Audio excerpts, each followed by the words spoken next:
கருணாநிதி தான் தமிழ் கடவுள்னு சொல்கிறத கேட்டுக்கிட்டு இந்த சாணம் எல்லாம் தன்னலவாதிகள் பெருகி போய் நத்தி பிழைக்கிற கூட்டம், அற்ப பதவிக்கு அலைகிற கூட்டம் பெருகுனதுனால இந்த இனம் அவமானப்பட்டு நிற்குது. இந்த இனம்தான் உலகத்தில் தன்மானத்துக்கு இயக்கம் கண்டுச்சு, சுயமரியாதைக்கு இயக்கம் கண்டுச்சு. செம்மொழின்னு ஐயா கருணாநிதி அவர்கள் பிறந்தனால நீங்கள் கொண்டாடணுங்கிறீங்க. செம்மொழிக்கு அவருக்கு என்ன சம்மந்தம் இருக்குது? எங்கே மொழி இருக்குது? செம்மொழின்னு சொல்லிட்டீங்க. தமிழ் செம்மொழியாக இருந்ததா சொன்னதுனால ஆனதா?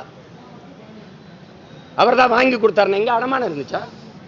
என் மொழி பிறந்து சிறந்த மொழிகள் உலகத்தில் உண்டு, சிறந்த பிறந்த மொழி உலகத்தில் என் மொழி மட்டும்தான்.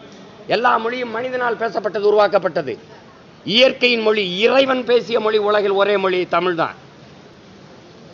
இதில் அவர் மொழி அப்படி கொண்டாடணும்னு ஏன் இங்கே முன்னோர்களை மொழியை காக்க போராடணும் இல்லையா?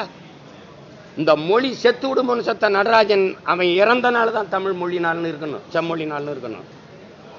இவங்கெல்லாம் சேர்ந்து திமுகவை ஒழிக்கணுன்றாங்க, அது இன்னொரு தடவை வர விட்டுறக்கூடாதுன்றாங்க. அவங்க பிஜேபியை நுழைய விட்டுறக்கூடாதுன்றாங்க. ரெண்டு பேருக்குமே மக்கள் நலன் சார்ந்தில்லை. இவன் ஒழிக்கணும், இவனை ஒழிக்கணும். யாராவது மக்களுக்கு நம்ம நல்லது செஞ்சுருக்கோம், அதை தொடரணும், வாங்க இந்த ஆட்சி, அப்படி யாருமே பேசலை. எனக்கு ஒரு கனவு இருக்குது, ரெண்டு பேர்த்தையும் ஒழிக்கணும். அதனால தான் நான் ஒன்றா நிற்கிறேன். ஏன் இங்கே கட்டின நூலகத்துக்கு 200 கோடி 150 கோடியில் கட்டின நூலகத்துக்கு எங்கள் தாத்தா இப்போ வள்ளல் பாண்டித்துரை தேவர் பேரை வைக்க முடியாது, எங்கள் பாட்டனார் பேரை வைக்க முடியாது.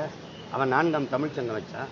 இன்னொரு பாட்டன் கப்பல் ஓட்டும் போது 1 லட்சம் ரூபாய் அன்னைக்கு நன்கொடையாக கொடுத்தான். வள்ளல் பாண்டித்துரை தேவர் தானே, அவர் பேரை வைக்கக்கூடாதா? ஜல்லிக்கட்டுக்கும் ஐயா கருணாநிதிக்கு என்ன சம்மந்தம் இருக்குது? ஏன் எங்கள் தாத்தா மூக்கையத்தவர் பேரை வைக்கக்கூடாதா? ஏன் எங்கள் அடையாளம் வந்துருமில்ல? சரி, இந்த விண்ணூர்தி நிலையத்துக்கு பேர் வைக்கணும். முத்துராமலிங்க தேவர் மூக்கையத்தவர் வச்சா தானே பிரச்சனை உனக்கு? பாண்டியன் நெடுஞ்செழியன் வையவனா கேள்வி கேட்டா பார்ப்போம். உனக்கு என்ன பிரச்சனைன்னு சொல்லு.